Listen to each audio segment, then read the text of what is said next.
नमस्कार दोस्तों, horror tales के एक नए एपिसोड में आप सभी का स्वागत है। आज की कहानी अनुकूल की है। वह बिहार का रहने वाला है। अनुकूल के पिताजी और चाचा में अक्सर ज़मीन को लेकर कई सालों से लड़ाई चल रही थी, जिस कारण से वह अक्सर ही हमेशा लड़ा झगड़ा करते थे। कोई ऐसा दिन नहीं बीतता था जब उन दोनों के बीच में कहासुनी ना होती हो। इससे परेशान होकर अनुकूल के पिता ने एक दिन अपने बड़े भाई को अपने घर बुलाया और कहा कि आज रात शांति से बैठकर इन सब मामलों को सुलझा लेते हैं। हर दिन का लड़ाई झगड़ा अच्छा नहीं लगता। चाचा अपनी पत्नी के साथ हमारे घर आते हैं, रात में बैठकर हमारे साथ खाना खाते हैं और उसके बाद पिताजी और चाचा अलग चले जाते हैं। वह साथ बैठकर ज़मीन बंटवारे को लेकर बात कर रहे थे। तब तक मम्मी और चाची किचन में आ जाती हैं बर्तन धोने। चाची जैसे ही चाचा से अलग होती हैं, चाचा का रवैया बदल जाता है।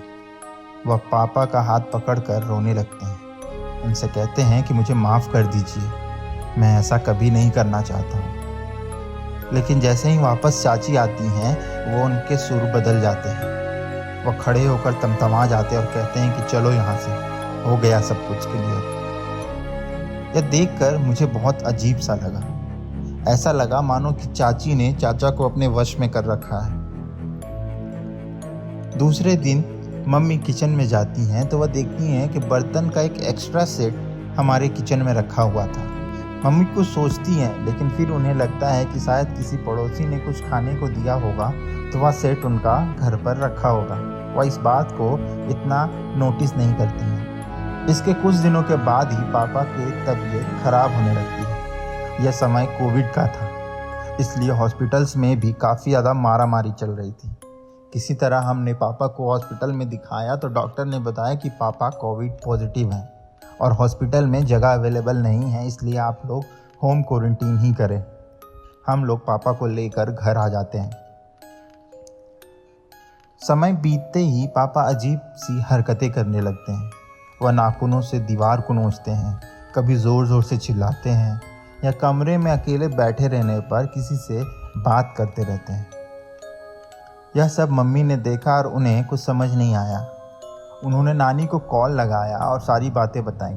नानी ने मम्मी से कहा कि तुम इंतज़ार करो, मैं अपने पंडित से बात करके तुम्हें बताती हूँ। जब सारी बात नानी ने पंडित जी को बताई तो पंडित जी ने मम्मी को फ़ोन किया और मम्मी से सीधा सवाल पूछा कि क्या तुम्हारे घर के किचन में एक एक्स्ट्रा सेट बर्तन है?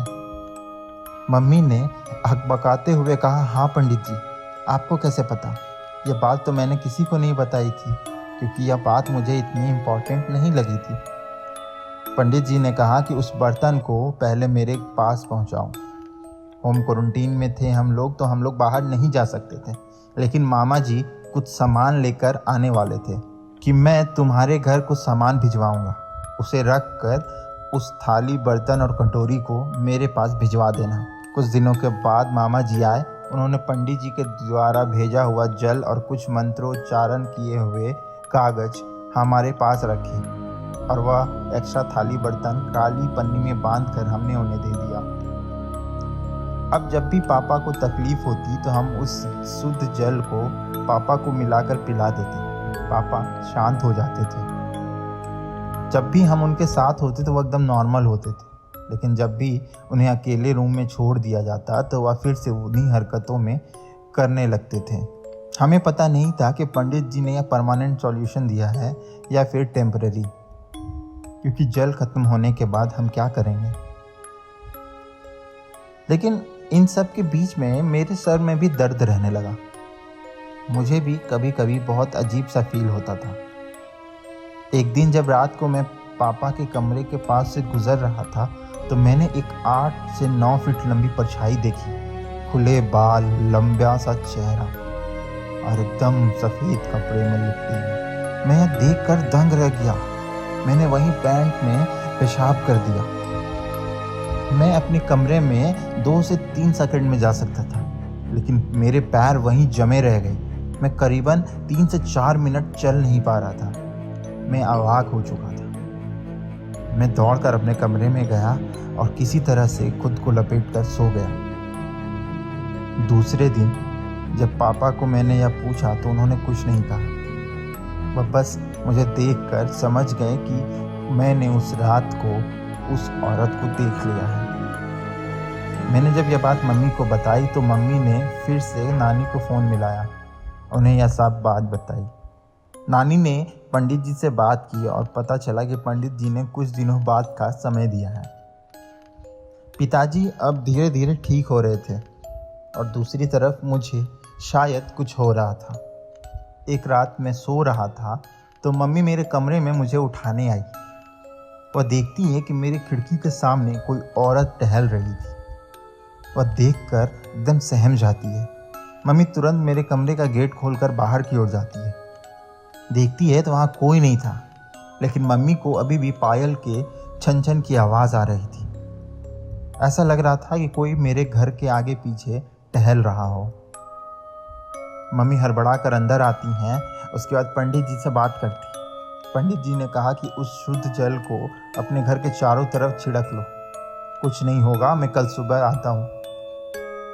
मम्मी ने वैसा ही किया, लेकिन मम्मी जब यह कर रही थी तो उन्हें ऐसा लग रहा था कि उनके आगे पीछे कोई डोल रहा है, लेकिन वह उस शुद्ध जल के कारण उनके पास सट नहीं रहा।